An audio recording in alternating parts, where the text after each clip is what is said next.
but I didn't actually hang it. I just like tucked it into the window. I don't know. I can see like a little bit of the back, but I think that's just the light. I think the lamp is, Yeah. Yeah, I yeah. think so. But have you ever hung curtain rods before? No. Mm-mm. And never do it. Never do it. Yeah. I got curtain rods when I moved into my place, like when I moved to Atlanta, Hmm. and I was like, can I do this by myself? And when you have to know yourself and what you're capable of, and I called someone like a handyman to do it, and I was very happy. I mean, he did it in like literally 15 minutes, but yeah, no. Have you done it by yourself? Yes. And every time I've done it before, though, I've done it kind of like in a very girly way because I was like moving into college. So I used like a high heel to like nail in That's actually the. amazing. But this past a couple of weeks ago, I was like, I got new curtain rods, and I was like, I'm gonna hang up myself. I can do it. I can do it, and I did do it. But it took me about 3 hours. I was Yeah. sweating. I was crying. I had stripped more than one screw at this point, Oh God. and so it was yeah. So I'm not gonna hang any more curtain rods. I also will hire somebody to do it. Yeah, there's just some things that it's worth the money because it's not worth the stress, Yeah, Yeah, and the yeah. 3 hours. Damn. Yeah. And Drake 100% could do it, but also he's busy. And so I'm like, that's why I wanted to do it because like I can just do it myself. Yeah. But here we Well, are. you're a very understanding lady and wife, I guess, because I'd still be like, what is the point of a man in this house? But also, well, yeah, if you're capable, you should do it. Yeah. That's Yeah. also probably why I'm single. So I am not understanding. No, you need to keep up that attitude because once you enter a relationship and it's understood that you can function on your own and you're like an independent person, then the expectation to do things for you lowers Yeah. as the Yeah. relationship goes on. Yeah, and I did realize that, like in the relationships I've been in. So at this point, it's like I don't know how to do anything, sir. On days I don't know how to cook. I don't even know how to bathe myself. Can you help I me? can't pump my own gas. I need you to Right, go drive my car and get it for me. Thank you. right. Gotta set, expectations real low. Yeah. All right, we got to get into it because, like you said last week, here we are again. Mm. What did we just watch? What did we just I watch? don't know, and I don't like it, and I have a lot of thoughts. I do Yeah, too. yeah, Okay, yeah. well then let's get into it. You ready? Yes, I'm ready. Are you watching? Are you watching this?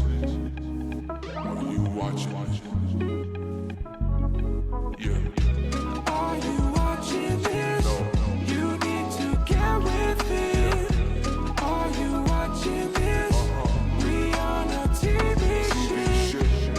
Are you watching this? You don't wanna miss. Are you watching this? Stop canceling our shit.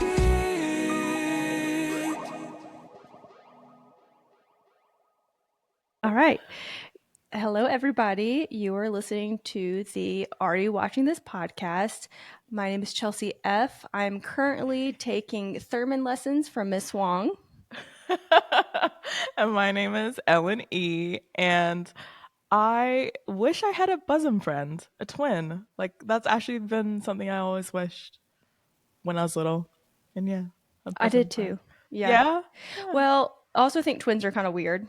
Yeah. Yeah. Agreed. Did you have twins in like elementary school, middle school growing up? Yeah, for Yeah. sure. For Yeah. sure. And they always, were they identical or like, Uh, fraternal. yeah. Okay. I had a lot actually. There were like two sets of boy twins and then just one set of girl twins. And neither of them were identical now that I think about it. Yeah. All right. But anyways. We'll see how that ties into this episode.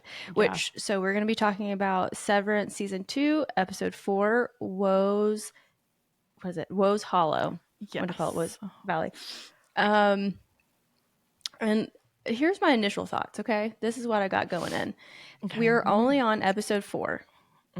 somehow, and we have traveled so far, literally in figure. Well, at this point, and I knew from the trailers that the characters would be going somewhere outside of the severed floor, right? Because we saw all of them together in the trailers with the hats, and Yes. I The just did not. sky.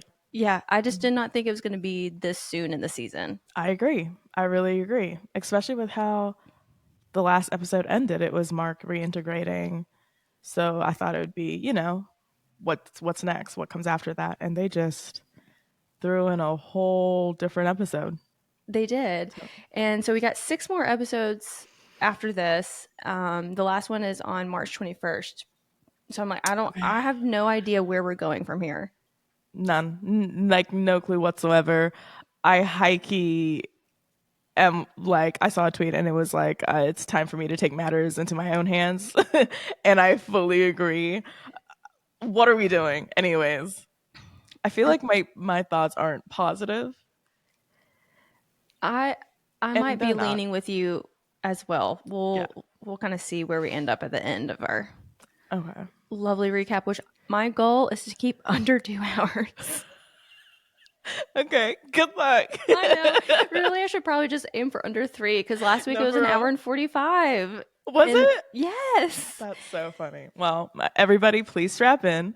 Listen, they gave us this stupid ass. It's not stupid. It was whatever. It was a good episode in terms of like artistically, whatever.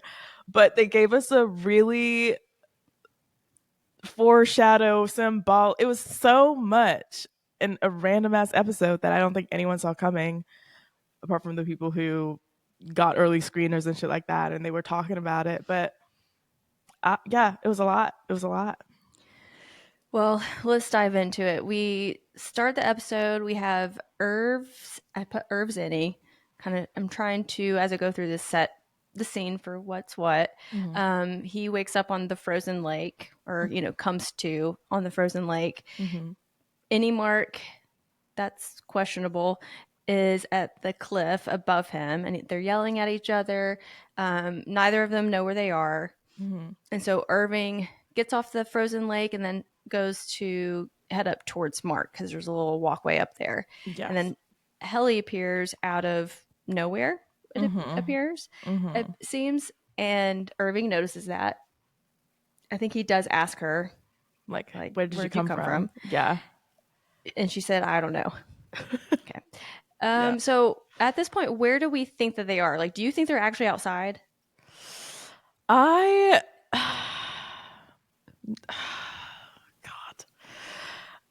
At this, like when I was first watching it, I did. I was like, okay, they're outside of they're definitely outside of Lumen. They might still be like on Lumen grounds, which is what they are. But I like outside, yes, they're not in a building. It's not like a simulation inside. No. Could be a simulation outside. But yeah, they're outside.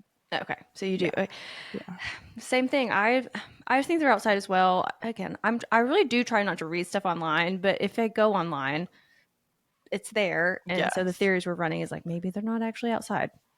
So yes, I saw those too, and I was like, sure. But yeah, at this point, whatever the fuck. Anyway, sorry, keep going. So I had the question though of like, or I said any Mark because he did reintegrate last episode. So is he still reintegrated? Did it work? And we really don't understand how integration actually works at this point, right? Is it like a slow process? Yeah. I do think that that's still any Mark. Yeah, I don't know how it would work. So, and this is why I hoped episode 4 was going to be about that. But, they had other things in mind.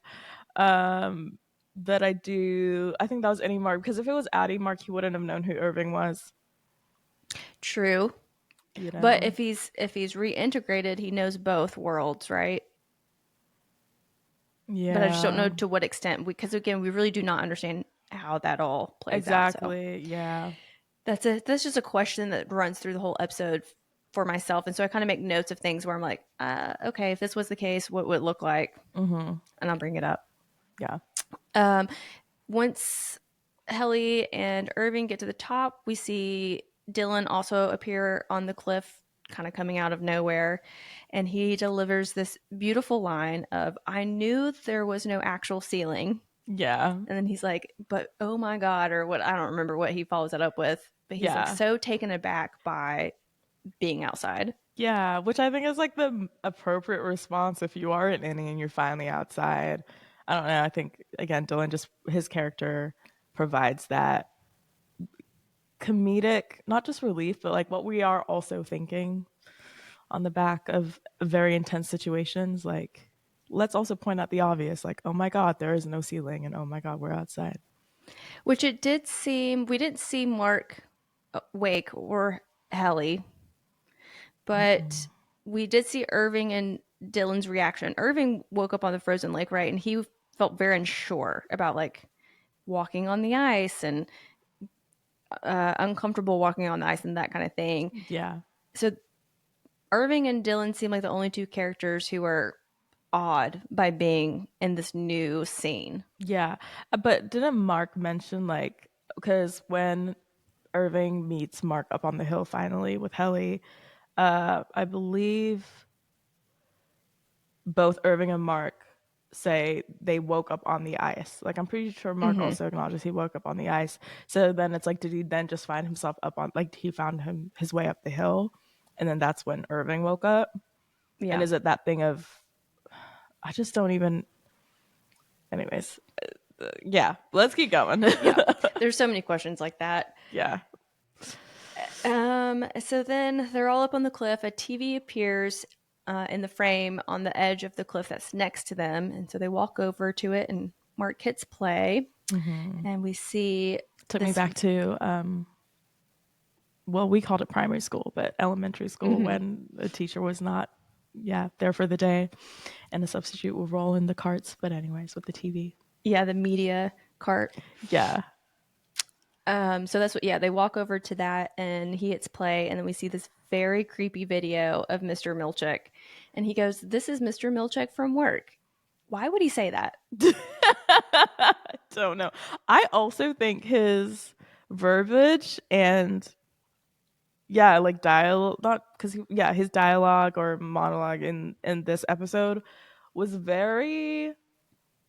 I know we've talked about how old timey it is or how like proper or whatever it is, but it felt even more so this episode with Irving, but anyways, with all of them.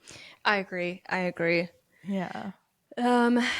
So then Mr. Milchick goes on and explains that they are on a Ortbo, I think is how he says it, which is Yes. an outdoor retreat team building occurrence. Yeah. Just the weirdest name for stuff. And why do they have to abbreviate it? I know, and the fact that they abbreviated it, I'm like, oh my God, it made me laugh. And he lets them know that they are in the Dieter Egan National Forest, which Dylan then rightfully so asks, who the fuck is Dieter Egan? And then Mr. Milchick, even though this is a creepy pre-recorded video, answers Dylan's question. And he tells them that the answer of who Dieter Egan is in the fourth appendix, which they will find in the Scissors Cave. It was dictated by Keir before he died. Yeah. And all the answers will lie there and to head that way. And that they'll have help along the way. So at this point, I was like, okay, so this is Twins Peak. Like, this is giving that. Like, this is a whole different, like, what is happening, right? Yes. Okay. Well, two things. So their online theory is Rickon wrote the fourth appendix. I saw that. Which I kind of like that theory, but I don't know if I think it's true. I definitely believe that the fourth appendix isn't actually something that was part of the handbook or part of the actual lore. Like, you think it's new? Yeah. Or made up. Yeah. But so then, we see Bizarro Mark. That's what I'm calling him. So it's this figure that looks like Mark that's on the other side, on another cliff that's pointing in a direction that they're supposed to head. At this point, we don't really see his face very clearly. We just see a guy in a suit with similar hair. Yeah. I mean, the hair's the giveaway. Yeah. Yeah. And everybody's questioning, who is this? Yeah. Who is he? Who are they? And what the hell? And then also when the video ends of Mr. Milchick giving them the whole spiel of where they are, what they got to do, and all that, Irving is the only one who's like distrusting of the whole situation, Yeah, he right? said, I wouldn't trust a word out of that Mountbank's mouth, even televisually. Okay, so I looked up Mountbank. Did you know what that meant? I did, yes, 100%. You did? Looked it up, like looked up the definition of Mountebanks. Yeah, I thought you were saying that you actually knew what it like you already Oh knew what it meant. no. No, I did not. I looked it up because I was like way over my head. What? I've never heard this word before. And yeah, it means a swindler, a trickster, a fraud. One of the other definitions that I saw pop up, it said historically a person who sold patent medicine in public places, which I Yes, I thought saw was that. interesting though because like Lumen sells medicine and all that kind of stuff. So I just thought it was kind of Mm, interesting. I don't know if they meant that as a double meaning or yeah, just with a quite little. specific. Yeah. Um so then in the next scene we see the team and they're walking towards Scissors Cliff on the or Scissors Cave on the cliff. And at this point I'm really hoping that the costumes were warm because it looked very cold. It did. That's definitely an on-site location shoot, right? Like, Yeah. yeah, Yeah, and the podcast where they talk about this episode, I mean, it seemed like as much as possible, all of it was like shot on site, and so I felt really bad about the crew people having to lug all their equipment to yeah, these random locations. But I also love the visual of Ben Stiller just in the snow, so excited, getting this like perfect shot. yeah. It was really good. Yeah, actually, yeah, I did see the production. Some of the production crew Okay, released behind the scene photos. I did see that. okay, so then we see creepy Helly. She's the next one that we see, and that's pointing them and actually leads them to Scissors Cave. Hmm. And this is where they find very conveniently placed the fourth appendix Yeah. that reads inside for Dieter. Uh huh. Chapter one. Yep. And the appendix also in chapter one reveals that Dieter was Kier's twin. Hmm. Do you think that's true? Do you think Kier actually had a twin? I I want so okay. This is where my mind started spinning, and then I was like, let me chill. Is the twin more so? Is that like the whole severance part? Does that make sense? Yes. So I'm like, is it an actual legit twin, or is it? I don't know, but I do think it helps paint the picture of Severance being what it is, or why it is. Mm-hmm. So I'm with the story. I'm following along. I don't think it's actually literal, but I'm following along. It might be though. Yeah, because in the story, in the story that they start reading in the beginning, it's talking about how Kier and his twin brother, their children, and his brother Dieter convinces Kier to what I thought was like run away to the woods. Is the Hmm. because again they're using kind of this old timey language, so Hmm. it created this imagery of wanting to like run away to the woods and live there forever, as you do as a Yeah. kid. Yeah. And in this scene, Dieter, what I wrote was also one with the woods because he apparently is masturbating in the woods Hmm. in front of his brother. I don't know. Mm-mm. We don't really get an explanation for it, but No. And like the show's weird, but it doesn't give that it's that weird. Does that make yes. sense? Hmm. Yeah. Yeah. That felt very odd, and It did. I didn't like it. I'll say Yeah. that. Neither. There are a lot of things I didn't like, and I'm trying to figure out how in I should go on Dan and Ben, but I'll keep it cute for now. Next, we see Mark and Helly. Oh, hold on, wait. Yeah. Okay. Yeah. So they've Irving is reading from the appendix as they As they're are walking. being led on, um, and they also run into Dylan's twin, and he's the one that's leading them into the correct location. Yeah. So then Mark and Helly are kind of walking ahead together, Mark's asking Helly if she's okay. She says she just wonders where they're going. And Irv notices this little back and forth between them. Mm-hmm. And once Irv catches up with Mark, he asks what they were talking about. So Irv is very suspicious. He's Yeah. already been suspicious, but he is very suspicious this whole episode. Yeah, he is trying to clock Helly's shit. Like, he's just been like, eyeing her, trying to figure out who she really is. Mm-hmm. Yeah, and Irv expresses his suspicion to Mark about Helly, and Yeah. Mark refutes it. He's like, "No, what? You're being crazy." Yeah. And Irv is stuck on the night gardener part. Like, that was Helena's like tell of that is not really Helly, and Mm-hmm. that's what he keeps bringing back because it was Yeah. fishy. Then the team walks up to a dead seal. Didn't understand the purpose of that exactly. I did not either. I was like, all right, I guess this is what we're doing. Yeah, it did seem. Um, I think Helly asks, "Why does it look like that?" And Mark says, "I guess it's what things look like when they're dead, because in theory, the innies have never seen something dead." Yeah, that's fair. But beyond Yeah. that, I'm not quite sure what the seal represents, especially being that far up. So they're not close to the water anymore. Yeah, I don't know. And then also, I had a point to the seal. We can come back to it because it does come back again. Okay. Yeah. Yeah, there's a little scene where they refer back to it. Mm-hmm.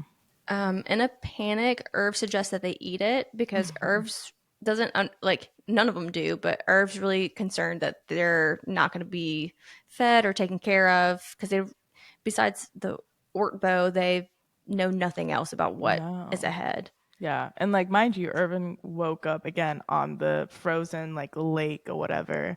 So his paranoia, his like suspicious whatever vibes he was getting or whatever exuding was very understandable. But he was coming off paranoid as fuck at this point. He was already with his walk with Mark and him questioning Helly and all that, and also him being like, I did think it was funny how he was like, you would understand, like you're just blinded by lust kind of vibes. And so at this point, I feel like he thinks he's the only one seeing shit for what it actually is, Mm-hmm. and everyone else is distracted.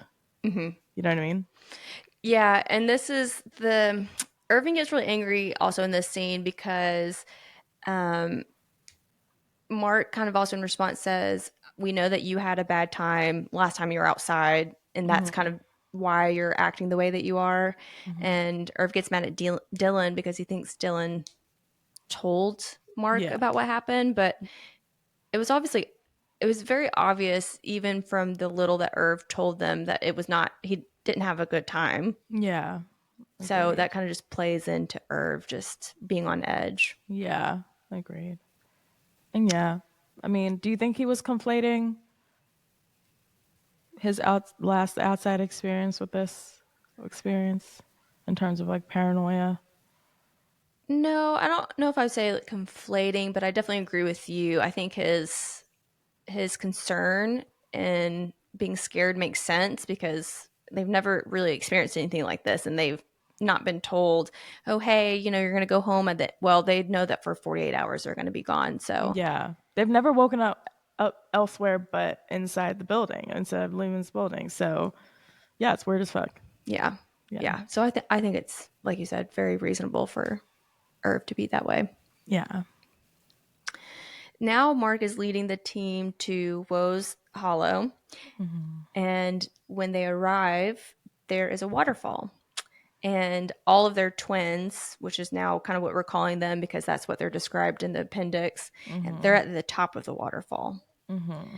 And I'm wondering why the twins aren't wearing coats. But You were very concerned about everybody's health and well-being, and just like I just hope you're all wrapped up and warm. And I don't like being cold, so I was just thinking if I was out there. that's understandable. I saw those thingies up there, those twins up there. And I was like, this is so creepy. This is giving Twin Peak. I was like, what the hell? It is, and they obviously were made to not look real Mm-hmm. because we have the technology to make them look more realistic. So they've Yeah. made them look very creepy. And Yeah. Mark's standing there with his arms like 2 feet away from his sides. Yeah. I actually just saw a theory. Do you see the one where they talked about why Helly's neck is like this? And it's because of when she tried to kill herself. So I did not see that. yeah. Yeah. Anyways, the internet. Okay. Milchek then pops up out of nowhere, looking real good in his winter apparel. Yeah. And he explains that because Kier's twin was always by his side, they provided them with the same thing. So a twin to guide them. Mm-hmm. Sure. And then he tells them that what they're looking at is the world's tallest waterfall on the planet. And any yes would not know otherwise because they've never seen a waterfall and they have no reference. Yeah. But that just still feels like I don't like a lie. 100%. It didn't even look like it looked like a very average waterfall, no? If you had the context. I'm pretty sure I've seen much, much larger. Yeah. So it just added on to the lies and the kind of world that they're trying to make the innies believe exists. Yeah, it was such a weird thing to say. It was. But yeah, it did confirm because Dylan was the one who wasn't Dylan the one who said something like, "Oh, these are twins" or whatever. So then when Milkshake confirms that these are your twins, he was like, "I told y'all." Yeah. Yeah. Irv then tells Milchek that they're starving, and Mr. Milchek says he thought the waterfall would satiate them. So he's coming in hot with these zingers of not truth. Yeah, right. He is. Also, did we mention that Irving wanted to eat the seal? Yes. Okay. Yeah, because that's kind of what onset his panic. Yeah. Then Mr. Milchek tells them that he's only joking and Lumen will always protect and provide, which, again, another lie. He's just lying. Like, very much so. I even wrote protect and provide as a separate line in my notes because that, again, just chills because that's definitely not what they're doing. I underlined it too as well. Also noted at this point that the Ortbo is giving off very Joseph Smith / Mormon vibes. It is. I agree. Do you know the origin story of Mormonism? Well, yeah, I've had it explained to me a couple of times. I don't know if I in my mind how I've received it, but yeah, I think so. I mean, I don't really know either, except I've been to Branson one too many times, which that area in Missouri is supposed to be where he found the new Joseph Smith found the new tablets, and he wrote the Book of Mormon with them. Oh, okay. And it's out in Branson, Missouri, so it just felt like you have some guy who's just making up this origin story out in the middle of nowhere of a place that has no significance. Yeah, that's actually really good comparison or parallel that you made, because that is what it gave, especially with, well, I don't know. I mean, my recent exposure to Mormonism is the Secret Wives of whatever, and Utah, Ben, and then you think about the weather and the clothing. That is what it gave. So I agree with you. Yeah. I kind of hope that plays out a little bit more as we go through. The Mormonism of it all? Yeah, or kind of understanding the origin story more. Yeah. That, we'll get to it, but that is my big beef right now with Dan and Ben. Okay. All right. I just feel like they haven't done enough character building around Helena for us to understand what they're trying to make us understand. I agree with you 100%. Yeah. It's and pissing me off. But we'll talk about it. There. Okay. As the sun sets, Milchek leads them to their campsite where Miss Wong waits. And that campsite does look very cozy. Looks It toasty. does. It does. And but also I was like, why is this child out? Speaking of cold, why do they have this child out here in this stimulation group activity that they're doing? Like, get somebody else involved And she does nothing. at all. Anyways. Mr. Milchek is telling the team about the campsite and its amenities, perks, features. So he's talking about the fire pit and the tents. He's like, they're MDR blue. Okay. Right. And at the end, he tells them or like shows them their torches, and he explains that it provides heat and safety and light. When he first did this, it felt very condescending or unnecessary. But then I remembered last episode, we were talking about how for innies, every new experience is kind of like a childlike experience. So they've never seen fire, interacted with it. And so Mark is very taken aback when Milchek hands him his torch. Yeah, that's fair. Also, the fact that you said that, yeah, okay, that's fair. Also, I did write. Is that what you? Again, so I grew up with British slang or like terminology and words. Torches. Is that what you guys call them? Because for me, we call what you guys call flashlights. We call torches, right? Mm-hmm. But is what that whole situation? That's a torch to Yeah. Americans. Okay, What do you call that what situation. we call torches? See, I don't know, but we don't call them torches. All right.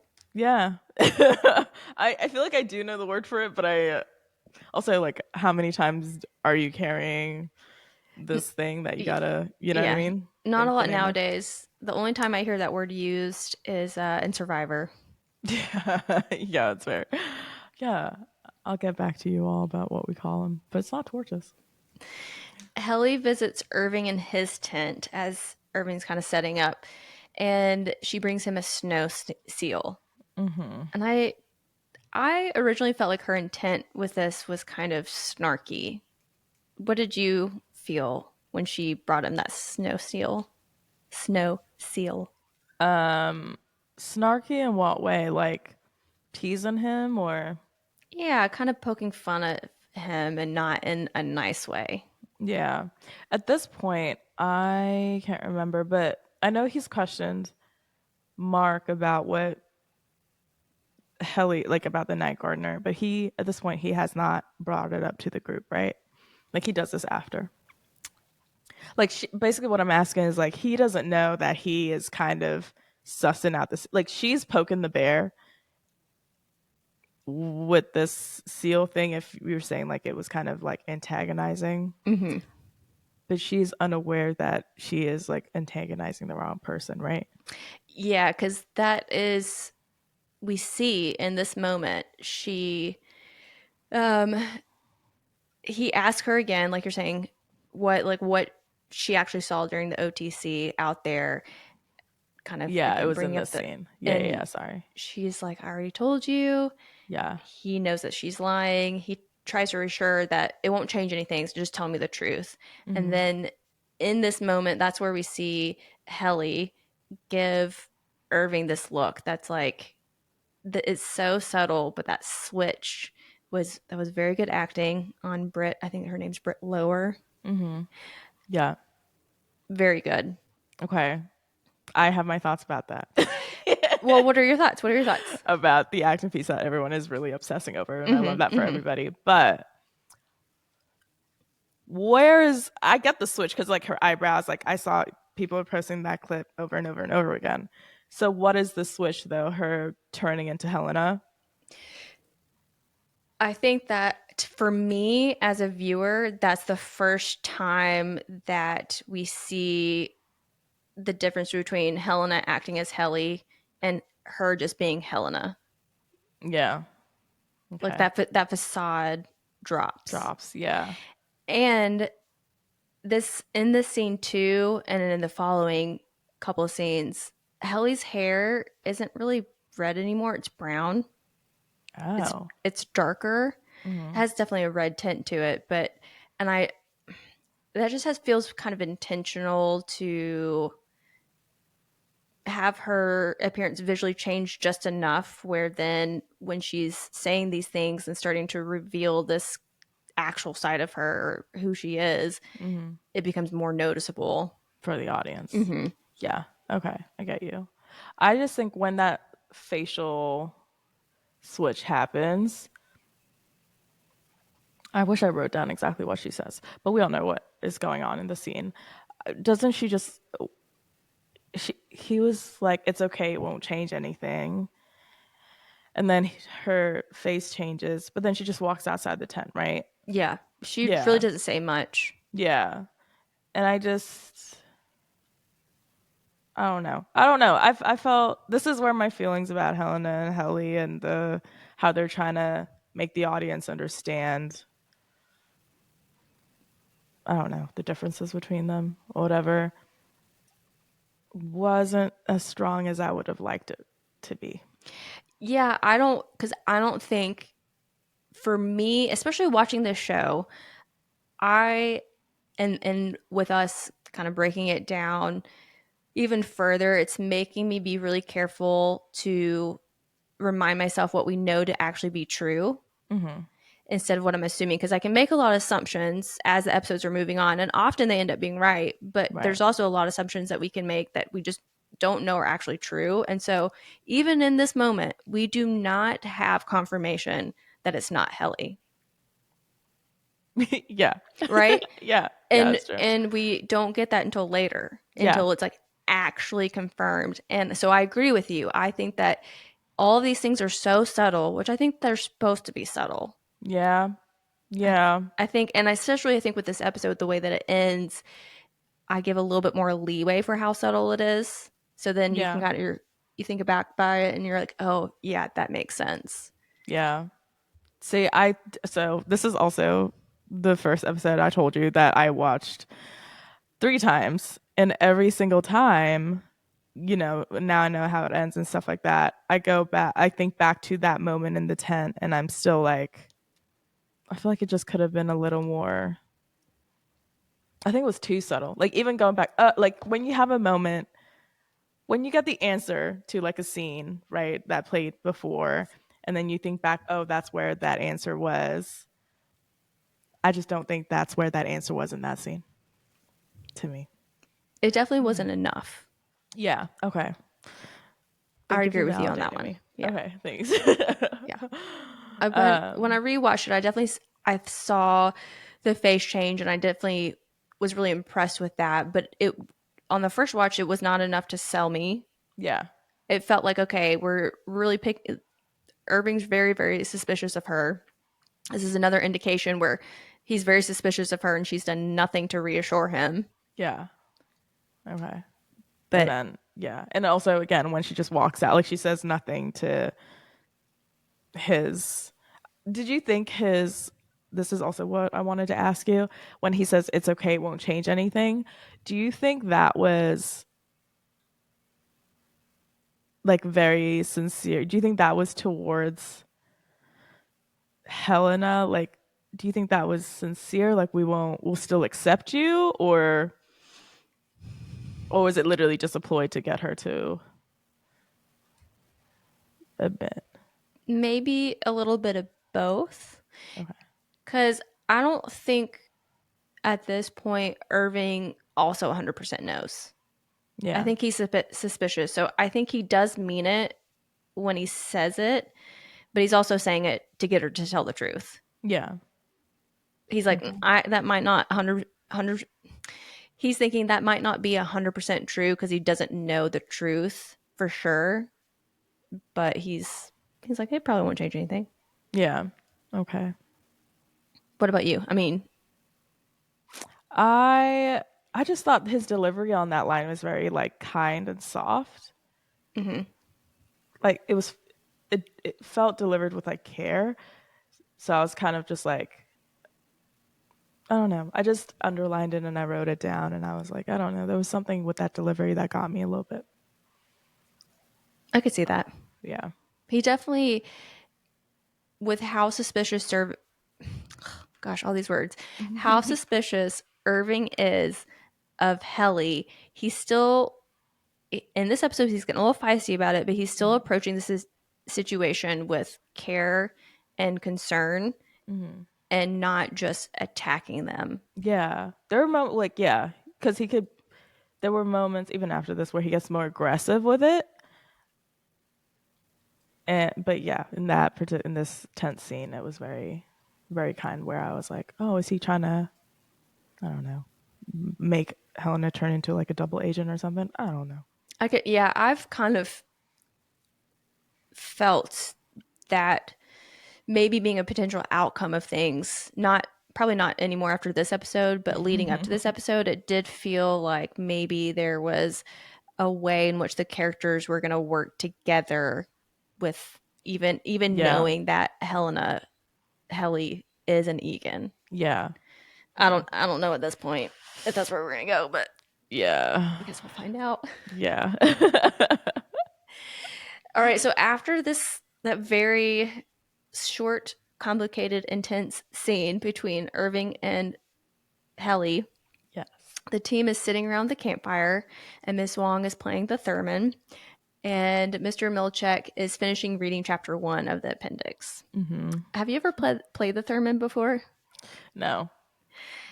In Asheville, they have the Moog Museum because the guy who invented the Moog machines was from there, I'm pretty sure. And you can go into their little store and they have a bunch of different instruments you can play, and they have a theremin there.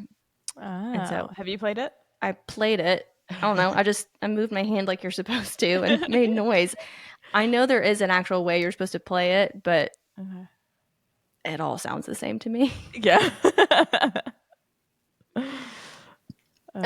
So Milchek is telling them from the story about how Kier met the Temper Woe.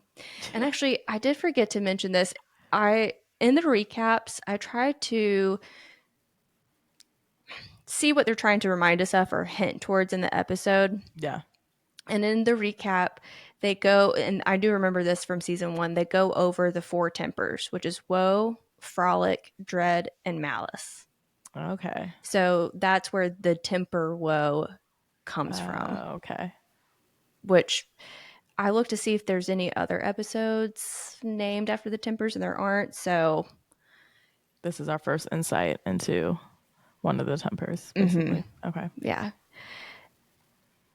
Wasn't frolic mentioned before, though? Yeah, so you remember Mr. Drummond had frolic tattooed on his hand, and it was in that sign that was in the new break room that said, I'm a frolicaholic. Oh my gosh, yeah. Okay. So I think those are just kind of little Easter eggs, kind of things. Or kind of showing how those words are important to Kier and the foundation of their cult. Yeah. Okay, so before we get into the story, but where that Milchek tells them, what did you think of this story about the brother dying? I had to rewind this story a million times because I was like, am I hearing this shit correctly? And like, what? It was so silly. Like, what? Silly. I know. So Milchek tells him Kier and his brother were still in the woods, and Dieter wants to stay in the woods forever, it seems, and Kier wants to go. I said it in a very more modern way, but that's exactly what he says. And then next thing we know is that Dieter is deteriorating. They said that his eyeball falls out and it is all pussy. Yeah. And with his scalp, his hair's falling out like moss and it's bleeding. Yeah. Okay. Whatever. And so my understanding was that then Kier walks to the falls to drown out the noise of his brother crying. Dylan being like, that's smart. It cracked me up.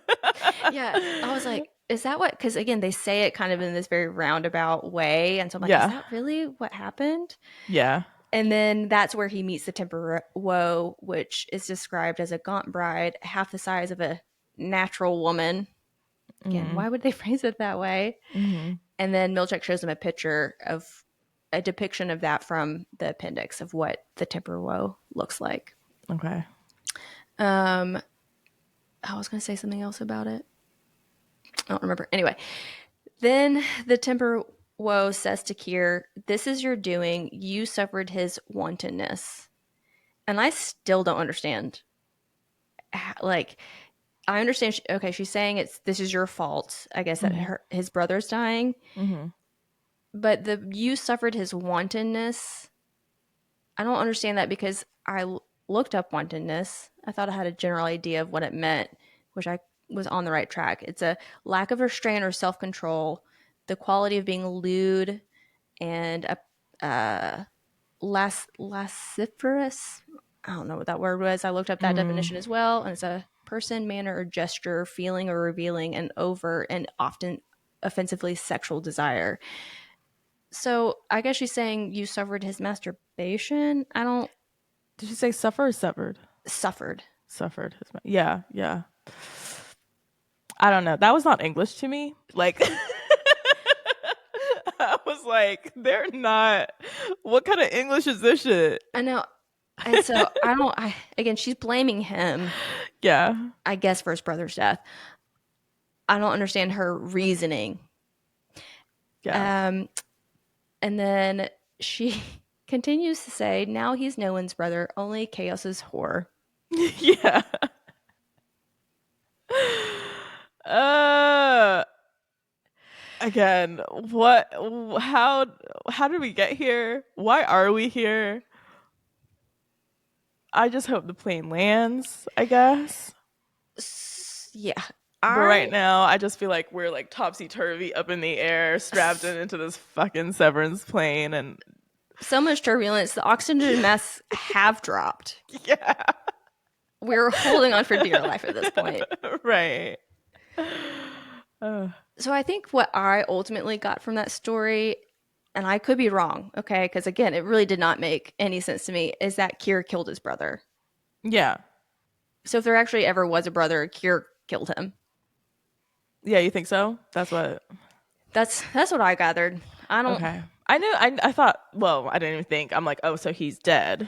He definitely dies Yeah, because Dylan asks, "Is that actually how he died?" yeah. Um, but the roundabout way they go to explain the whole situation. Again, you lost me. Like, okay. I know, and the way that Milkcheck ends the story, he just goes, "The end." This absurd, bizarre, disturbing story, and he goes, "The end" with a smirk on his face and just close the book. And he's like, "Maybe we'll get to chapter 2 tomorrow."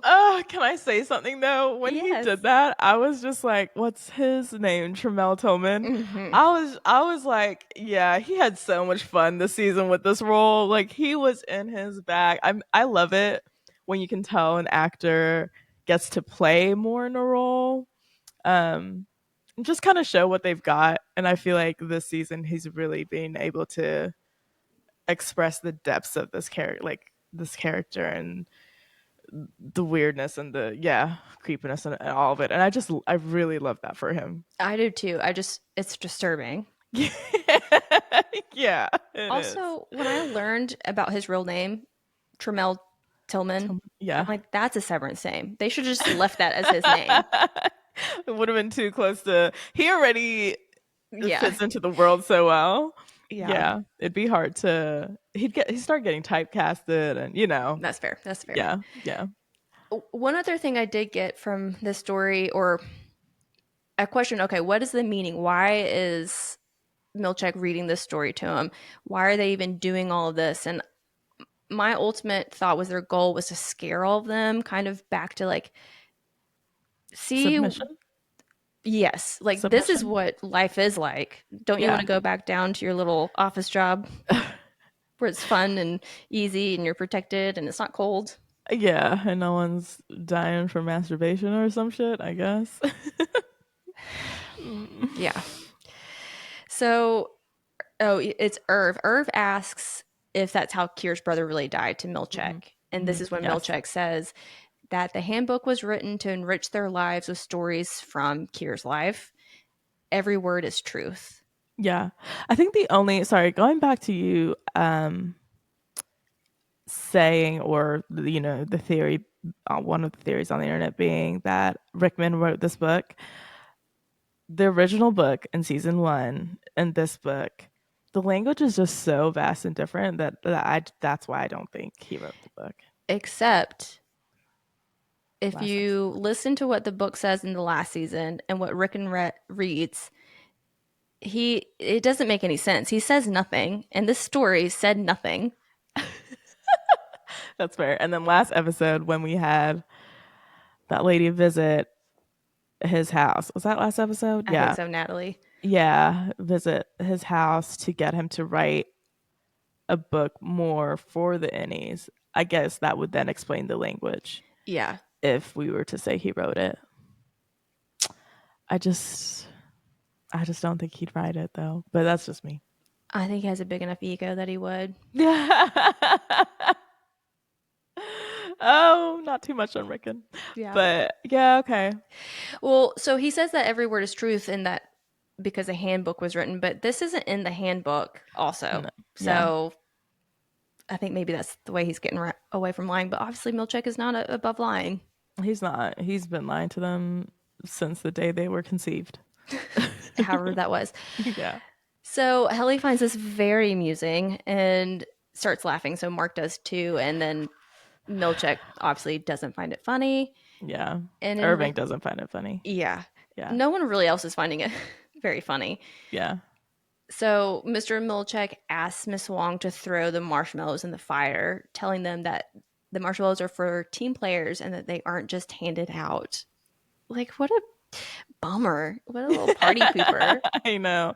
Also, like, very much talking to them like they're children, you know? Mm-hmm. Yeah, for sure. But again, when he delivered that line, I was like, yes, acting. Yeah, love that for you. So we learned, or I learned that Tillman, really, I don't know if he's done any other TV stuff. Definitely not a lot. His background is theater, and I think that makes so much sense for the way that he delivers. Yes. He's a little over the top, which is what you have to do when you're doing theater stage plays. But it just serves him so well. 100%. I did not know that about him, that he's done, like, that was his background before. But yeah, that tracks into this role 100%. Yeah. I think it's the first episode of the Severance podcast with Ben Stiller and Adam Scott. They bring him in and they talk to Tillman, and Tillman kind of walks through his story, and it actually, sorry, we're going on a little tangent here, but really resonated with me on so many levels. He talks about how he wanted to be an actor, but was told you have to go into STEM.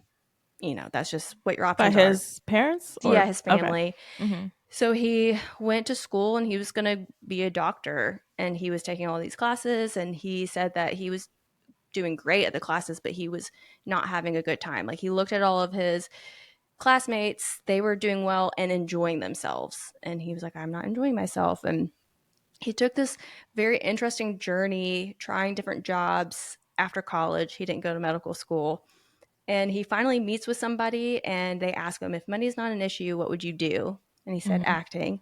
And so then he goes and gets his master's at the University of Tennessee in Knoxville and graduates in 2014. What? That's way too close to home. Well, okay, so I went to UTK. Yeah. And that's like the year that I started there. Oh, stop. Yeah. Oh. So I highly doubt there was ever actually any overlap, but that just, like, I don't know. It was That's very, what I knew you went to UTK. That's why I was like, that's very close to home. But I didn't know that was the so year you wild. started. Yeah. And just kind of also that feeling of trying to figure out what you're doing in life. Yeah. Just, I think that resonates with everybody. But yeah. Or, like, you know, the expectations of what you should be doing versus what you want to be doing and all that stuff. Yeah. even if you're good at it, or Yeah, exactly. Well, I'm so happy he got his breakthrough, I guess, with the show. Also, he's only 39, which his face does not look older, but I think because of the way he carries the character and his facial hair, I think people with mustaches always look older. Agreed. So yeah, wow, I did not know he was 39. yeah. So Mr. Milchek leaves after they burn the marshmallows. Yeah. And Helly and Mark are still laughing. They still think that everything's funny. I'm, like, rolling my eyes at them at this point. Like, I'm over it. Read Like, the room. right. Mark, get a grip. Like, but yeah. I had in undergrad in my biology lab these two these two people, a guy and a girl, who would always just sit through the whole entire thing, just giggling and laughing at each other. And I had the exact same feeling, just like, ugh, like we're doing something here. Right. Like also, but it brings me back to the you were saying about how like with the torches and stuff and Milchick over explaining because it's so childlike to them. Then when you said that, I was like, oh, that makes sense why Mark is acting like this. Like if you are an actor thinking, and he's never really experienced love or something, the first time experiencing it is going to be so fucking childlike. And that is what this is. Also, cut back to I think it was the first episode. No, the second episode when we had got the any episode. Because the first episode was the Yachty episode. And then him and Helly were in the hallway and there was that weird fucking scene of them just like looking at each other childlike, right? So Mark is giving Virgin And I in guess all the Marcus ways. is. Yeah. Any Mark. Yeah, he is. Again, even, Irving is not finding any of this funny either. He tells Mark to stop making goo goo eyes at Helly. Mm-hmm.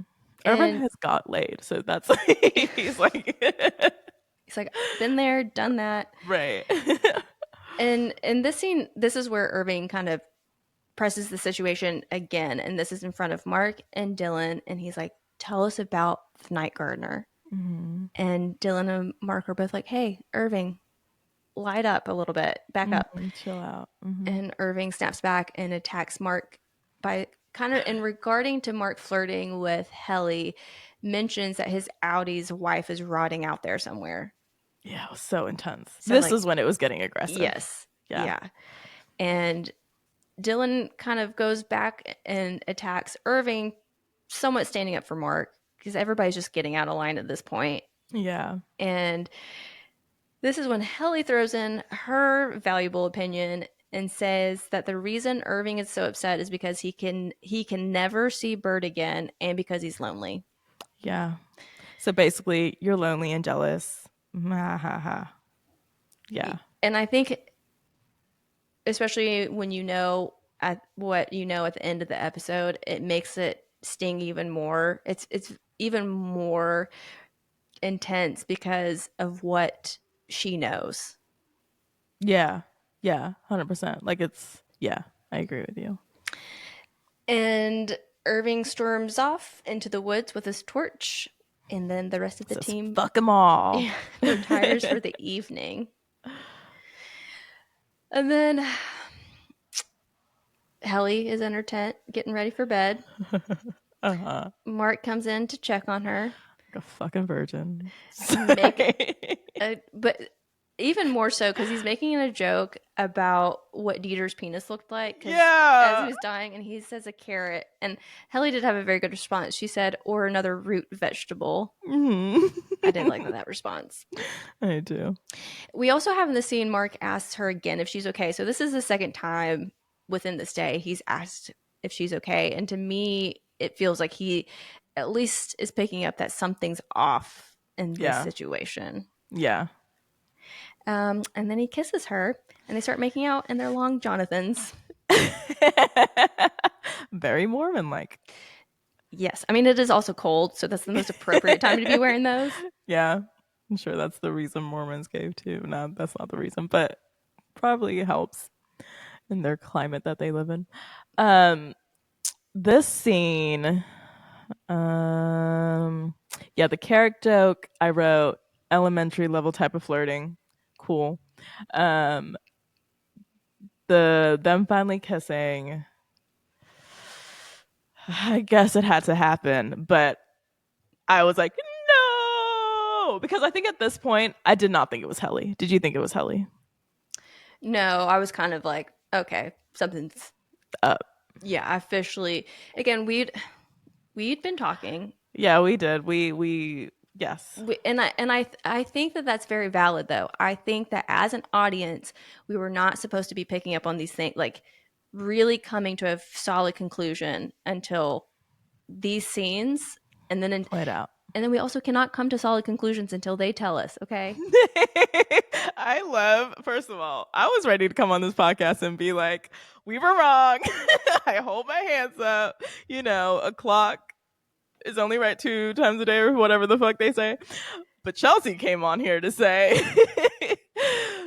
what did you expect us to conclude? You know, like, we weren't wrong. We were fed information. I'll We say followed from that a information. viewer's point of view, from the way that we've approached it, we've not been wrong. but,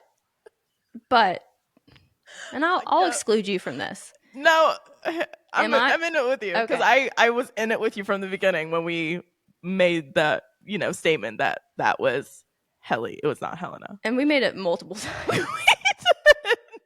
really, really stuck with it. So are we dumb? Are we dumber than the people online that picked it up and like made these sweeping statements after the first episode? Listen, I've been thinking that for 3 days now since this fucking episode came out. I was like, my comprehension skills and everything I know to be true in terms of they're not like I'm good at this shit. So that's why again I want to, it's not defend but like explain, because we really the approach, well, a couple of things here. After that I was like, man, we got to record this episode, and like, should we even be talking about the show if we didn't pick up on that or like say that a couple episodes ago? yeah, but the way that we're approaching the show is, one, we've said it's not that serious, and so we're following it at the pace that we're meant to follow it. agreed. I'm not going out and researching extra information. I think had we kind of been doing that, trying to like dig in from day one for like all these extra Easter eggs and like really hone in onto the meaning, we would have picked up on it sooner. Agreed. Yeah, I'm with you. But we're not. We're just two people watching a show, taking notes and talking about it. Yeah. And also trusting the fucking creators and the storyteller. Yes, exactly. And we're following what they're wanting us to believe and then revealing us, you know, like this is actually what it was. And yeah. And we're learning along with the other characters. Yeah, that's so true. That's very true. I think that was one of the cool parts of season 1. The fact that we did not know until they all knew, right? Yeah. Or until Mark knew. And that was really fucking cool. So yes, I agree. And again, so that's what I'm saying. I don't think we were wrong. Dumb, but not wrong. All right. I think those two things can be true. Yeah, that's I'll get back to you. In this sense. Next we have a bunch of little back and forth scenes. We have Irving in the woods off by himself, and then we got Mark and Helly in their little tent together. Hated it. I hate this directional or cut, or I don't even know what you'd call it. That the last time I saw this happen, the cut from like a sexual scene to like a intense other scene of someone else, was a movie by Lena Dunham that I cannot. Tiny Furniture? Not Lena Dunham. My bad. Lena Waithe. Too many Lenas. Oh. Only 2. The Queen and Slim. Oh, I didn't see that one. Okay, don't. 'Cause for multiple reasons, but a big one people talk about is that she did like a sex scene and then like a someone getting killed scene, but like in a very, it was not great. And when I saw this scene, I was like, it took me back there and I didn't like it. I didn't really love it either. And I didn't, you kind of were expressing this too earlier. I didn't expect this to happen at all. Like when they kissed, my husband's like, oh, you think they're going to have sex? I was like, nah. So, because I feel like because everything is childlike, they're taking like these very small steps. Mm-hmm. And so that just felt like a kind of a bigger leap for their characters, but they are adults. Yeah. So yeah. I don't know. And you know what else happens when you're camping and there's nothing else to do? That's the only point of camping, honestly. Exactly. Especially in the cold. Like, that's how you get warm. There's a lot happening. So I really, truly did not expect that to happen in this episode, or really this season, this entire series. I don't know. It didn't feel like it was going to be an important plot point. Agreed. I mean, it never came off as like a sexual show. Right. Exactly. In that aspect, yeah. And I think that the importance of this plot point is, I don't know. There's a lot that can come from it. Yeah, Like exactly. a lot. And I hope it's not a silly lot. I hope it's like if you're given this, and because okay, so there's been this debate, right? Or not debate, but conversation about how I think it's Gen Z who finds like there's too much sex on TV or something like that. Right. And women millennials, so it's like, what the hell are you guys? There's less than before. Like, again, I grew up watching Entourage. You know what I mean? Like, if they think there's too much sex now, if they grew up in the time that we grew up in, I mean, maybe that's why we are all perverted, Well, millennials. But when I watch an HBO show, and I've watched a lot recently, and a lot of them don't have boobs, and I'm like, is this even an HBO show? Like all of them always have at least one or yeah, two shots of yeah, boobs. yeah, 100%. I think maybe the last truly sexual HBO show was probably Game of Thrones. Yeah, Yeah. yeah, I think so. But I think the nakedness and the all of that has dwindled down. So anyways, back to the conversation of people having about sex scenes needing to be maybe purposeful for the storyline or whatever.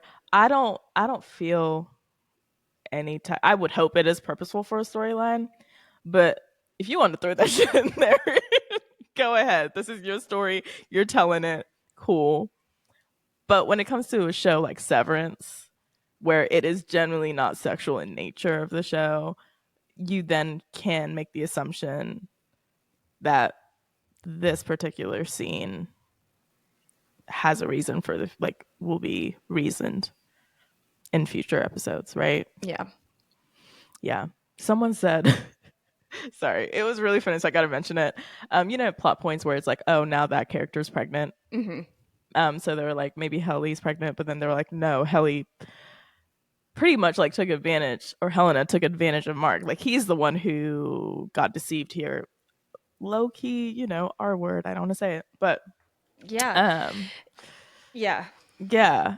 And so then someone said, well, maybe it's Mark who gets pregnant. Sorry. And I was like, yeah, well, Not funny, but point, it is funny. Yeah. If we can't laugh anymore, then what's the point? What's the point? Especially at this silly shit. The one thing I did like about this scene though is the use of blue and red. So there was a lot of contrast, and I think that was a good way to get viewers to, without even have to really thinking hard, to see that there's duality here, whether it's duality within the characters themselves or with each other, but there's something at play. Yeah, agreed. And the blue was Irving's scenes, and the red was Mark and Helly, right? Yeah. So while Mark and Helly are having their fun in their tent, Irving is walking through the woods yelling for Mr. Milchek and Miss Wong. And he then just lays down and puts his head on a rock and goes to sleep. Yeah. Right? That's what happens. I mean, yeah, I feel like he's like, I'm lost in here. No one's hearing me. I'm tired. It's cold. So yeah, he doesn't like lay down, but he gives up in a way. Yeah, I think when I watched it the first time, I thought that he had fallen and like hit his head or something. And so watching again, I'm like, oh no, he chooses to lay down, which, but yeah, this is the first time that any of their innies, whoever that is, have slept or dreamed. Yeah. Which is, I think, interesting because there's a couple more little back and forths here that I'll get to, but the next scene is Irv dreaming, and I have a lot of questions about the dream. Yes. Because of that. Yeah. We go back to Mark and Helly, and I did like this little back and forth with them because she's telling Mark that she didn't like who she saw on the outside and that she was ashamed. And that felt very genuine to me. Yeah. Okay. So I wrote down, do you think Helena is literally saying, I didn't like who I was on the outside, I was ashamed about being an Egan, like Helena? Or do you think she was saying it as like Helly, like what she saw Helly experience? Like, no, I think I've always picked that up as that's her own true feelings. Yes. Okay. Which then, sorry, do you have more to say? No. Okay. Which then is why I then started thinking, okay, I've got beef with Dan and Ben. Because if we're finally seeing this depth of her, I guess essentially not being happy as an Egan, right? Or her role to play in this whole shit. Why is this the first time we're seeing it? Yeah, I agree. Yeah. You know? Mm-hmm. Like, I don't know. Because her sincerity in when she says that to Mark S it's like very raw. And I was like, oh shit, like maybe she is a victim in this. Not victim, but you know what I mean? And this entire time we're meant to believe that she's evil and she's or the Egans are. So anyways, I don't know. Again, not enough backstory to her shit. So and I don't love it. I don't love it when when I have to make the story surrounding a character. Maybe the next episode will be the origin story. Fuck him. I don't I don't we could not tell you what the next episode is going to be. Yeah. At the end of the scene, Mark like leans up to look at Helly, and he gets a flash of Miss Casey / Gemma's face. And it's this scene. I've forgotten at this point that Mark had reintegrated in the last episode because so much was going on. And so this reminded me, I'm like, oh yeah, he had reintegrated. And we don't know what that means. So yeah, agreed. Is he any? Is he? We don't know what that integration was. Yeah. But that integration, again, yeah, I'm with you. Sorry, I was just going to repeat exactly what you're saying.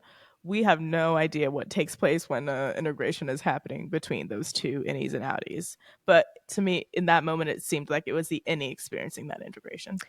Yeah, that's what I picked up too. Again, I completely forgot that he had reintegrated. I agree. And I don't think we can be blamed because they threw such a intense episode at us from the go. Well, and that's probably why they included it, to be like, hey, by the way, remember. I have not nice things to say about everyone involved in the show right now. I hope there's a day that's sooner than later that you get to meet Ben Stiller and like I'm gonna be so fake. I'm gonna need us to wipe this episode out from the internet or some shit. I'm like, hey, listen what she said about you. I love you. Thank you. The next scene is all Irv's dream. And yeah. So I kind of just broke down because it is just a sequence of visuals that he's part of, obviously, but he wakes up and he is in this burned winter forest and he's in his work suit. Mm-hmm. So he's not, obviously that indicates that it's a dream or, different than the Irving that laid down. Yeah. He's walking around and he sees the cubicles from work, which Ben Stiller did say in this last episode that they actually like hauled that cubicle out into the woods and like all of that is real, which is wild. Yeah. As he is approaching the cubicles, he sees moths flying around the computer and the computer screen. Yeah. On the screen is the Montauk project. He sees Bert is in the cubicle next to him, or Bert kind of slides down the barrier and then back up. Yeah. And then he sees that the Temper Woe is working at another one of the cubicles diagonal to him. And she's being all creepy. Yeah. He looks at his screen and all the numbers start moving, but not like in a refinement kind of moving, like jumbled moving.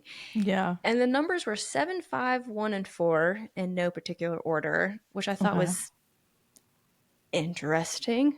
Yeah. We have nothing to whatever to, but I've made note of it. Yeah. And I do think it'll come up. That has to. Yeah. The numbers start to ripple. The Temper Woe pops up behind Irving, and then he wakes up as the sun rises. The numbers do change into letters. Yeah, it's not. Was it all letters or was it because I thought it was like a combination of the. I thought it was first numbers and then and then letters. Okay, maybe because those last few sequences happen so fast that Yeah. I had to pause them to even like look at what the numbers were. Yeah, because again, the internet. Someone said that the letters spelt out Egan. So then when I watched again, I was trying to see if it did. And I mean, yeah, you can make that out, but there were also other words in there that I made out. It kind of, when you have like a crossword thingy and then it's like find these letters within or find these words within it. Mhm. That's what it felt like. A word search. Yeah. Yes, that's what that's called. I wanted to say it so that any of the listeners, I feel like we say so many things that they're just sitting in their car listening, just like these dummies. Right. We don't know you. Explain the shit. So I have 2 questions for you. Mm-hmm. I'm trying to decide which one. I'm going to ask this one first. What meaning did you get from the dream? Oh, okay. Well, the creepy corpse brides lady, I was like, that's Woes. Mhm. Whatever. I felt like a message was being delivered to him in his dream. I didn't understand the Bert edition. And that's all I got from it, honestly. What about you?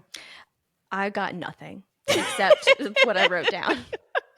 I really like, that's why I wrote down these bullet points. I was like, I'm going to find some connection.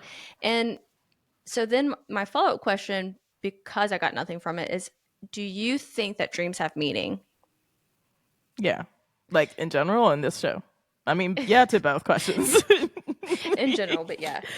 Yeah, I do. And I think that's the point, right, of the show too.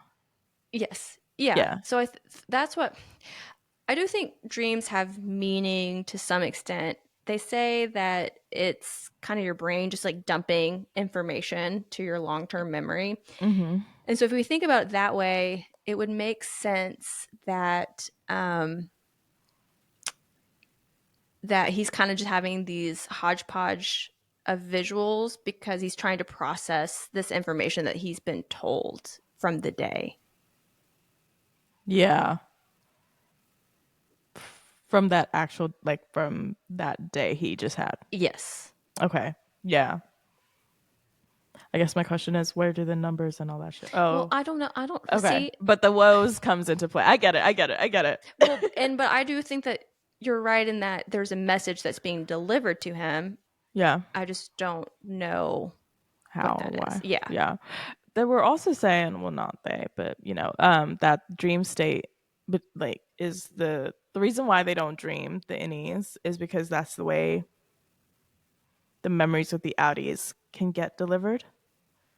Did you see that theory? Mm-hmm. No, but that would make sense. Yeah, so they were saying that Irving's outie was helping him fill in the gaps. Oh, Not a okay. reintegration, but like a something there. Mm-hmm. Yeah. Yeah. Okay. I could see that. Yeah, I saw that and I was like, I can believe that. Irv wakes up. It's morning time. And I'm now questioning, how do you not die out there? It's very cold. He was bundled up. Okay. Yeah. Sure. Mark. Also, wasn't he like not a Marine or some shit, but he's been through shit. Yeah. Mark and Dylan wake up. Mark doesn't know where Helly is. Dylan can't find Irv, or tells Mark that Irv never came back. Once Milchek arrives, I guess he got to go home for the evening. They tell him that they can't find Helly or Irv. Yeah. And then at this point too, though, I did not like that we don't know what Dylan dreamt about or what Mark dreamt about. Yeah. I don't know if they'll reveal it, but I do like. I did have the thought of, oh shit, this is the first time they're sleeping. I wonder what each experience is going to be like, and I wish they did delve into that, but maybe they will. But they did not. Yeah. Yeah. So now we're at the last scene, the last big scene. Yeah, they go looking for Helly and Irv. Yeah. Yeah, Helly is walking towards the world's tallest waterfall. Yeah. And admiration. She's like just like a little smile. Yeah, she does. She Yeah. does. And Irving sneaks up behind her and he says, "Hey, kid." To which she responds by saying, "Irving, not what's for dinner." And I did kind of forget this. I saw somebody post it online. I was like, oh, yeah, that's what Irving would always say to him. "Hey, kid, and what's for dinner?" Yeah. Or, because, yeah. And also Petey Mm-hmm. in the first It was like a season. whole little, it's always like a little Inside joke joke, situation. Yeah. which Like if you know, obviously you know. somebody who wasn't Helly wouldn't know. Yeah. So he kind of trapped her into that situation to like get the confirmation that was not Helly. Yeah. And he confronts her about what she said last night. And he tells her that it was really cruel and that Helly was never cruel. Yeah. The way he delivers that line. So good. So that we talked about Hillman, but what is this? John Turturro. Yeah. He also incredible acting in this whole episode. I feel like it was his episode. Yes, Yeah. absolutely. Yeah. Absolutely. We do hear Helly whimper, "I'm right here." It's so subtle. It's so subtle. But it is, and I was trying to figure out if she actually was fearful in this moment. I couldn't understand what she was feeling. Is she still, Helly or Helena? well, is she trying to keep the ruse up? Yeah. I couldn't tell. At the end of that like showdown before he drags her, I definitely think she was fearful. Like that's where I was like, oh, she's now it's like survival mode for her. And she's like, I'm alone with this person. He's stronger, whatever. Shit. Yeah, I agree. Because what happens next is that he's questioning her again, like, "Who are you? Who would have the power to have their any sent to the severed floor?" And so Yeah. he's like, "I know you're an Egan." Yeah. And he drags her. Yep, he grabs her by the arm and drags her, and he's yelling. What a little tattletale. He's yelling for Mr. Milchek because he's going to rat her out. And then because he's grabbed her and started kind of being a little pretty rough with her, she yells for help. And that's when they all hear her and come rushing and find them. Yeah. Do you Cat. Right. I just hope he doesn't press any buttons. Do you think it's interesting that she calls out for Mark? Yes, but Not Mr. Milchek. I viewed it as she Is still in her role. know that she's like, Mark would be the one that would actually help me in this situation because he just slept with me. Right. Not a role part. Okay, got you. Okay. Did you think she was still kind of, oh my God, in the role? I think it was a bit of both. I definitely think it was like, yeah, he just slept with me, but also,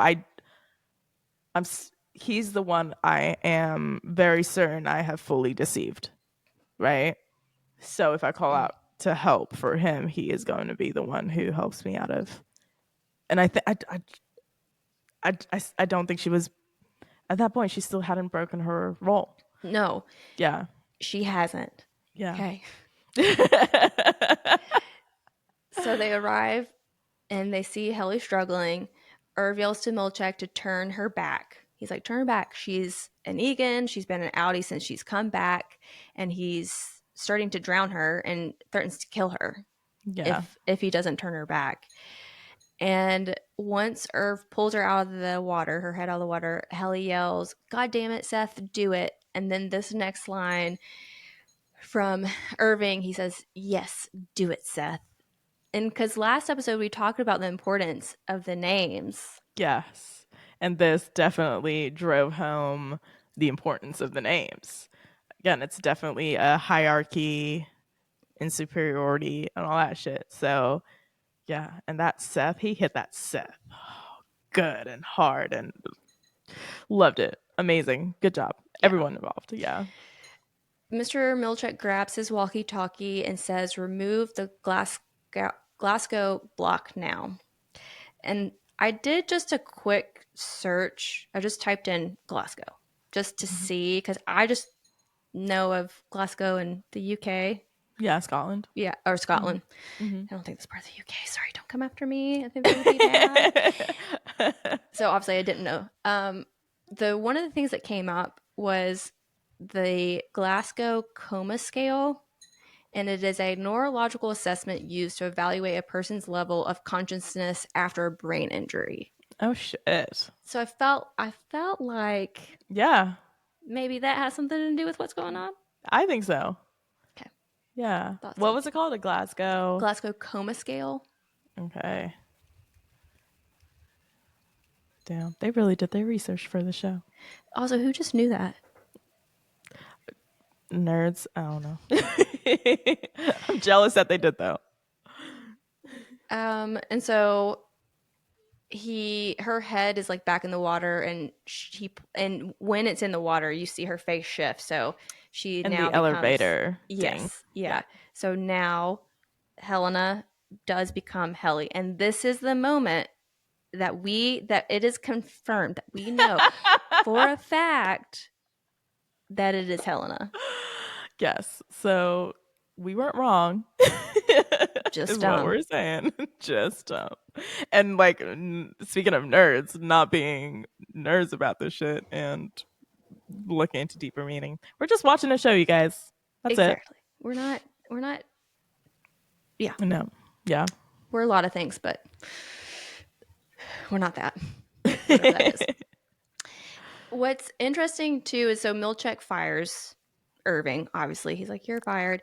And that And big ass speech, like long speech. yeah, and the way that he phrases it, again, because we've had so much debate of like, what does it mean to be severed? What's like, are you the same person? X, Y, and Z. So he says your file, including any and all professional interactions and personal relations, will be purged and destroyed.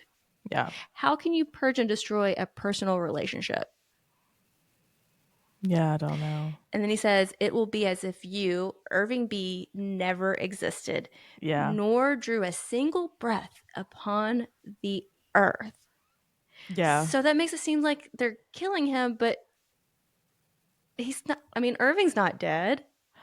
So you think they're killing both of him? I don't know. That's why, are there two of them?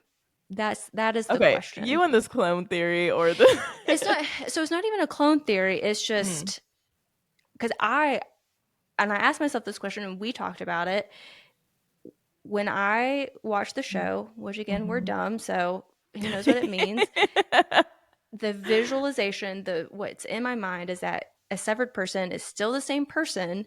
They just don't remember what's happening on the severed floor outside of that, and vice versa. Yes. But it's one body. Correct. But the way that they talk about them, the way that they phrase it, the way everything around them suggests otherwise. Yeah, two. But I think with especially this twin thing going on, that kind of starts implying it too. But again, it has not been confirmed, so we do not know. But there's all these hints towards it. Yeah. I think when he was like, as if you've never what Milchek was giving the whole firing speech, because he also says something like you committed the biggest, you try to what's it called, like kill a colleague, and now we have no choice but to fire you and also kill you. I assumed it was just the any. I just don't. But why, if it was the any, why would they refer it to as like killing? Because if you're firing him, then that just makes sense. Okay, your any will no longer go down to the severed floor, and that part of you will never resurface, never exist again. But to me, that doesn't mean it's dead. It's still in his brain somewhere. It's just not being switched. Yeah. On or some shit. Mm-hmm. Yeah. Not being accessed. Yeah. Yeah. So and also isn't it like a chip? Mm-hmm. So maybe they're taking out the chip? Because remember when Dylan got fired and he went to look for another job? It's not like they took out the chips within them. Mhm. And that's probably why the, what's it called, interviewer for the job got very, what's the word, discriminatory when he realized he was a severed person. Because it's like, oh, you are still that severed person. But if they literally take away the thing that makes you a severed person, wouldn't that be then killing you? I mean, Yeah. yes, but again, I also don't think they could kill Irving. Like this. no. God, I hate Ben and Dan. So, so the episode ends here, and then this happy music starts playing for whatever reason. And it ends with Irving like smiling, like Yeah. he's like at peace. And his any at this point ceased to exist. But this is not the last that we see of No. Irving, his character, and I don't even know if it's Oh. the last we see of Irving B. No, I think his innie is still. I think we could. Fuck me, I've said a lot of things about the show so far, and I've gotten it all wrong. But I'm gonna get another thing wrong by saying. Not wrong. By saying that I think we'll probably see him before the end of the season. Yeah. I don't think he's dead. I don't know. And also, I think Audi Irving knows more than we think he knows. Or at least he's already connected a bunch of dots. Yes. Even before they started this adventure with this team. Yeah, exactly. Because I mean, that phone call he makes to we don't even know who. Saying Annie got the message. Yeah, exactly. Who was he talking to? Who knows? And then Bert knows. There's so much with Irving that I don't think he's dead, and I don't think even if they went to kill him, I don't think they could. Because again, he's like a army person. I don't know. He's like a secret agent or some shit. And he's terrifying. I mean, him drowning Helena like that, you have to be batshit to do that shit. You know what I mean? Yeah. And that's like what, waterboarding in a sense? Yeah, and they're not going to come after him so readily after that as well, because they know, he's not afraid to potentially kill somebody. Exactly. And I think also, wants. And then Milchick even succumbing to what Irving was trying to get him to do. They're a little terrified of him, I feel like. Imagine if an Egan had died under Milchick's watch as an innie. Oh my God. The drama. Oh my God. That might have been a better way to end that. Yeah. So here's my final thoughts. Mm-hmm. It was Helena all along. And again, in our defense, I think that was the moment that as an audience we were actually supposed to like. No. Yes. Agreed. I agree with you 100%. And again, I think sorry. No, I was just gonna say I think they were toying with it. They weren't like, it wasn't blatant. It wasn't it was literally like ooh, this could be moments, and ooh, this could be moments. And you brought up too, and we kind of talked about, but to expand on it a little bit, the issue that you had with it. We really don't know enough about Helena for those small quirks to be noticeable. Agreed. That's my big beef with it. And they weren't supposed to be noticeable. Yeah, agreed. Fully agreed. Or obviously we kept saying that something was up, but we don't know enough of their personalities. She clearly has familial issues, daddy issues. We met her father once with her, like their interaction. Maybe. Was it also at the end of season 1? Maybe. I don't remember. Yeah, I can't remember. But definitely once this season. And that was the shortest scene of interaction between characters too. And then we get a little bit backstory in terms of when Miss, what's her name? Globel? No. Yeah, Coble. Kind of like sizes her up in terms of her position within the family business and, the nepotism of it all. But even in that sense, you don't really get a sense of like of Helena still, and like what her if she does feel undermined with having that position, and that's like a common thing she has to put up with. There just has not been enough Helena for us to even know who she fucking is. Yeah, and so I think now that they've established, because now we have Helly at the end of the episode, we have Helly R. She is Yeah. back. Oof. So that's It's gonna be gonna, rough. It's gonna be real rough for Mark, for everybody involved. and Everyone's like saying Mark should have caught her out, but technically Dylan too. I'd be mad at Dylan too for not knowing it wasn't me, yeah, right? yeah, Like everyone should catch smoke for it, right? yes, Yeah, apart from Irving. yeah, and yeah, it's very interesting that he's the one that Caught spotted it. first. Yeah. But I'm wondering now, since we know for sure that it's Helena, and now we have Heliar back, if they will show the personality differences a little bit more, or maybe they'll just be more noticeable. I don't know.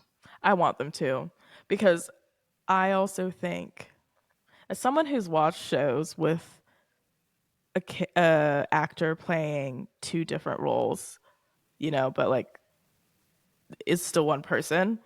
The Vampire Diaries, Orphan Black, Fringe. It's the coolest thing ever to see an actor become two characters. And I want to see if Britt has it in her in the way that I feel like a lot of people are hoping she does. I'm not convinced. I'm not either. And I feel so bad. I want to be women supporting women here. I agree. I want to be wowed with even the tiny, like, I'll give it to you, whatever. But show I think me. though there is room for her to show that, Yeah. because the actor has not had a lot of room to work with these things. Yeah. I think Irving, in this, we've had so much of his character, especially his any character. So Agreed. even with these small lines, small changes in the way that he says them with inflection, we can tell when he's getting a little bit more upset and agitated, because Agreed. we've seen him so much, Yeah. but we haven't seen Helena that much. So it's Yeah. just so hard. It is. And it is such an interesting, not to drag this on, but it is such an interesting choice that Dan and Ben have made in regards to the storytelling of this, because I think it's an integral part of the storytelling. So to give the audience not a lot to go on to tell the difference between the two kind of pisses me off a little bit. What if there's not a big difference between the two? Okay, fair play, fair play. I'll tip my hat off to you if I'm just that is the because again, we case. don't know, No, but yeah. I do think, because of the scene with Mark and Helly, and she says I was embarrassed or ashamed. Mm-hmm. We agreed that we felt like that was Helena Mm-hmm. saying it as Helena. Yes. So I think that's what Helly would say. So I Yeah. think they have similar characteristics. Yeah. I think Helena is just more of a bitch. Yeah. Yeah. I mean, from season 1, when we first meet Helena, right? It's when Helly's trying to like ditch and kill herself, and then she gets a video from Helena being like, "I own you. You are nothing. You're not real." So that is the Helena I'm. If you were establishing Yeah. who you introduced this Helena to be, that is who I thought she was. So that's why when it's like the softness of her comes into play and shit, I'm like, okay, but like give us more as to why this could be. Yeah. Yeah. Hopefully that's what they do in the coming episodes, because they gave us this episode so early. Hopefully they run with it, and I hope that she grows that character more and we see that from her, because there's so Yeah, much potential in it. And yeah, I agree. and if there's not room given to that character throughout the season for her to do that, I am going to get a little pissed by the end of I this agree. season. I agree. I'm with you. We will take to the streets at the Apple TV Plus headquarters. Yeah, because give us more. I do think, not that we're hedging bets about what next episode is going to be like, because we would be. Well, I did. So the last thing that I wrote down is, what do you think might happen going from here? So Okay, that's awesome. I think we're gonna pick up right where we left off from Mark getting integrated. I think this whole episode is not gonna be continued. I I also agree with you on that. Like, I don't think that this is gonna like, it's obviously going to impact yeah, what happens moving forward, but I yeah, don't think that we're going to reference it again, especially now. Just like last season, which this was a whole episode, but last season with the goats, there were so many of just these weird things that they mentioned that they yes, never mentioned again, except maybe they're bringing some of them back now. yeah. I agree. Um, Now I think because Irving gets shut down, right? Or Irving B gets shut down. I do think it will be brought up this season, like this episode or the ending of this episode and how it plays out. I just like I don't think it'll be next episode. Mm-mm. And honestly, big fuck you if it is just a direct, because they've been throwing us off all season. So for them to finally like follow the timeline now, I'd be so upset. Let me see. I've tried not to do this too much, but see if I can see what the next episode's called. Mm. I was just looking up to see because I don't like to have spoilers. Yeah, I try not to watch the trailers when they release them until like maybe a day before. Yeah. Or if too many people talking about it, I'll watch it. So episode 5 is Trojan's Horse. I wonder, they already do have a little bit of a summary on the Apple TV for the episode, so I might look at it to see. It. I mean, they don't really ever give you very much to go off of, but yeah, seeing if it hinted at all of referencing continuing. this. Yeah, we'll see. Again, at this point, you are leading the plane, the ship, the everything. I'm on board. Just land and get me there safely. I think we might need to be putting on our emergency vests The and inflating them. fluorescent. Yeah. What did Irving call the night gardeners? Did he have a fluorescent vest on? Yeah, I think we need to be putting those on. I agree, Inflating. because it's getting, I don't even know. Motion sickness was real with this episode, I'll tell you that much. Yeah, not that I think that we're crashing and we're all gonna like it's going in a bad way. I just think that we're in it for a little bit longer. Like next episode's not gonna come around and we're like, oh, makes sense. So perfect, so beautiful. Yeah, no, definitely not. Because I mean, technically the Helena reveal 4 episodes in. No, I guess 2. Because it was the second episode that people started guessing if it was really Helena or Helly. Well, and at the end of this episode, she goes back to being Heliar. Yeah.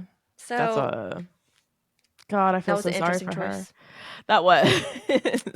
But can you imagine? Like, because her final scene as Helly was standing up revealing, that what Lehman is doing is bad, and then her next scene is she's getting drowned. Yeah. Yeah, when Irving does pull her out of the water, she's very confused. She's like, what's going on? Yeah. Like, that's traumatic. Truly. That would be very, very traumatic. She's already tried to commit suicide more than once. I'm like, at this point, I'm not going to lie to you, but like, everything that's going to be revealed to her after this, it'll make you want to kill yourself. What do you mean? Because she's going to find out the only person she's ever loved, because she's only existed for a month or whatever, had sex with her outie. That's what I'm saying. Like, what? That's crazy. Betrayal. And then she's going to be mad at Mark. Yeah, which deserved, honestly. How could you not tell it's me? I don't know if Can we get mad at Mark? Yeah, I think so. How long do they know each other? A couple months. Has it even been that long? I'm very confused on the time frame. Not Helena, but Helly. Still, I'm very confused on the timeline. Yeah, I'm with you. I don't know. I think she has reason to be mad at him.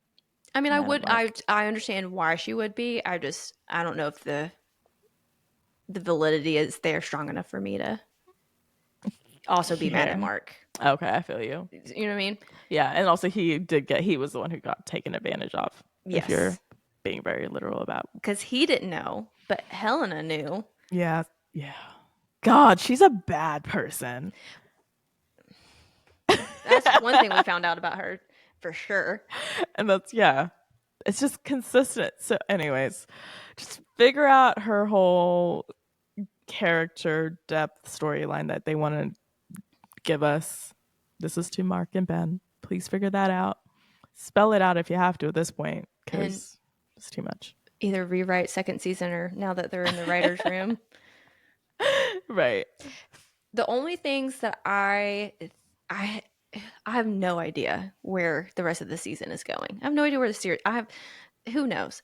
No. The only thing that I'm going to throw out there, which probably won't happen, is that the Ennies might meet on the outside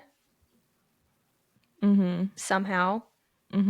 And part of that might be that Irving gets reintegrated as well. Yeah, I agree with that. I want to say that Irving might be way more integrated than we realize already. Yeah. Yeah. He's definitely been there longer, and I think he's been there longer than they're alluding to. He's like lucid in a way. Does that make sense? We're talking about lucid dreaming. Mm-hmm. I feel like his Innie is lucid. Or Audi is lucid. One of them is lucid. Well, we know that his Audi is, because he seems like the only one that we know of, at least so far, that has visuals of what his Innie sees. Inside. Exactly. Even if it's abstract, he doesn't exactly know what it is, but he has that connection already. Yeah, I agree. Maybe they didn't get the pill all the way down there far enough. Maybe. Yeah, that could be it. But I like your theory about them being together or finding their way to each other on the outside, the Innies, and Irving orchestrating that, right? Mm-hmm. I can see that happening. With the help of Bert, maybe? I'm just that just came to my head. That would be a really good story, so throwing that out there. That would be a great story. Clearly, they need help with this fucking storytelling. You know that by the end of the season, we're gonna be like, that was amazing. That was some great storytelling. It's just because we're getting it in these small chunks that we're just like, why? Like literally, why? This episode made me want to go back and watch from episode 1 of season 2. Like I was like, have I been watching this fucking like what? Oh, I've taken pages upon pages of notes, and I was so lost this whole entire episode until the second. I only rewatched it twice because I was like, I don't even think my brain can handle a third time at this point. Yeah, I'm not gonna lie. I realized because I did it 3 for the first time for this episode. I don't know how you've been doing that. The 2 is the sweet spot for me. 3 is like, it's a lot. We're getting cuckoo in this. Yeah. Well, I've had to previously, so. I mean, it's been great for, what we've been talking about. Yeah. But yeah. What was it? There wasn't much callback in this episode like there have been in the other ones. No, there wasn't. I'm trying to think. No, there was not. No. Again, it was a very random episode. I want to say it was like a random standalone episode, but I don't think it. I think in the over arc of when the season ends, I think it'll end up being more purposeful than we realize. I think so too. Yeah. I think so too. Just because of how random it is, Mm-hmm. And they put so much in there. Yeah. That doesn't make any sense, but there's a lot in there. Yeah. Oh boy. All right. Do you have anything else to add? Do you have any more beef to bring up before we? No, I'll keep my fighting knuckles away until what should I give Dan and Ben? Episode 8, maybe. You're gonna give it till episode 8 for them to make sense of this shit, or okay, make sense of it. Yeah, or not make sense of it, but give me a little more depth in Helena specifically. I need more there. Mm-hmm. Like, quit playing with me. I know what you are capable of. Yeah, give me something more there. Or maybe if it is purposeful, as you're saying, maybe it's them trying to explain that there maybe is not a lot of difference between them, but that's not what I got from season 1. So Yeah. that's what I want. Well, I guess we'll find out more next week. Hopefully. And if we're talking about exactly if they pick up from where we left off with this episode, then maybe I'll still have beef. Yeah, probably. Probably. Yeah. All right. 2 things before we sign off. One, everybody should join us on Friday because we're going to be doing our second part of our series of the history of, and it's going to be the history of cable TV, and Ellen's going to be leading it. I am. And then the other thing is I put on the calendar, not because I'm counting down the days, but just because I'm trying to keep track. Severance ends March 21st. And so we should decide on what the next show that we watch is. And I wanted to mention on here so that we could ask the listeners if they wanted to suggest shows. Yeah. Obviously, we want it to be something that's probably currently airing. Yes. I just don't know what that buffer would be. Like, you mean not like a new show? Huh? You mean like a second season? Like a new show? Like some, yeah. Like you mean like, sorry. Do you mean like a brand new show or like a new season of a show? A new season of a show. Because I was thinking we could do White Lotus, but it starts this weekend. Yeah. So I don't know if we want to be that far behind. No. I think maybe max we could be a week behind. Yeah, I agree. So we'll have to we might have to scavenge for a show. Yeah. Okay. Find something that just like dropped on Netflix or do some research. But again, maybe our listeners have some ideas too. So anything after March 21st or that airs that week, then we can look into it. And please make it good because clearly we are suffering right now. Oh boy. Yeah. Aren't we? Maybe something lighter. Oh yeah. No. Yeah. Which Love is Blind starts on Friday. So that I would have done that if that was. Yeah. That too. Yeah, we'll find something. We'll find something good. We will. All right. Well, we will talk to you later. Bye. Bye. Are you watching? Are you watching this? Are you watching? Yeah.